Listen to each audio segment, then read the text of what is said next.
Giovedì 18 dicembre, San Graziano Vescovo. È il 352esimo giorno dall'inizio dell'anno, ne mancano 13 al termine.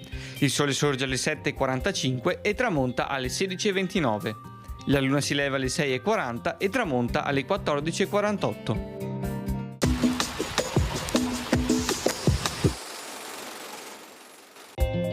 Eccezionale alta marea, si segnalano rotture ai lidi e sembra che i danni complessivamente ammontino a 1 milione di zecchini d'oro.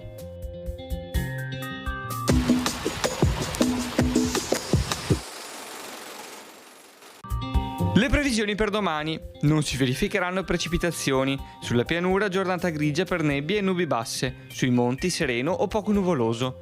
Temperature sulla pianura senza variazioni di rilievo, sui monti in calo di notte e in aumento di giorno.